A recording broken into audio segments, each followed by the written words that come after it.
આ તરફ ગીર સોમનાથમાં શિક્ષણ વિભાગની બેહાલી જુઓ। શાળાના બિલ્ડિંગના અભાવે સૈયદ રાજપરા ગામના વિદ્યાર્થીઓ સાયક્લોન સેન્ટરમાં અભ્યાસ કરવા મજબૂર બન્યા છે।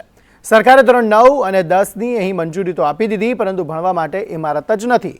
સૌ ભણે સૌ આગળ વધે આ સૂત્ર આપીને સરકાર મોટી મોટી જાહેરાત કરે છે, પણ આ સૈયદ રાજપરા ગામમાં આ સૂત્રથી બિલકુલ વિપરીત પરિસ્થિતિ જોવા મળી રહી છે। અમારા ગામમાં માધ્યમિક શાળા નથી, તેથી કરીને અમારે સાયક્લોન ચેનલમાં ભણવું પડે છે। સરકાર પ્રત્યે અમારે એટલી માંગણી છે કે સરકાર પ્રત્યે એટલી માંગણી છે કે સ્કૂલ બની જાય તો અમારે એમાંથી આરામથી રહી શકીએ। 2011થી સરકારશ્રી આરએમએસ સ્કૂલ માધ્યમિક શાળા 9-10ની મંજૂર કરી દીધી છે। સ્ટાફ પણ સંપૂર્ણ છે, પણ બિલ્ડિંગના અભાવને કારણે વિદ્યાર્થીઓને સાયક્લોન સેન્ટરની અંદર બેસીને ભણવું પડે છે।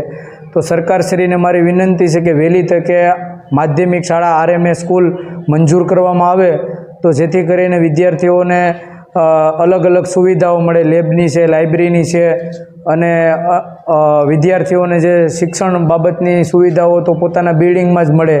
આ મલ્ટીપ્લસ સાયક્લોન સેન્ટર વાવાઝોડા સમયે અહીંયા સ્થળાંતરિત કરવા માટે બનાવેલું છે, પણ સરકારશ્રી એ અત્યારે અમે એમનો ઉપયોગ કરીએ છીએ અને મેન્ટેનન્સ માટે પણ સારી સાફ સફાઈ રહી।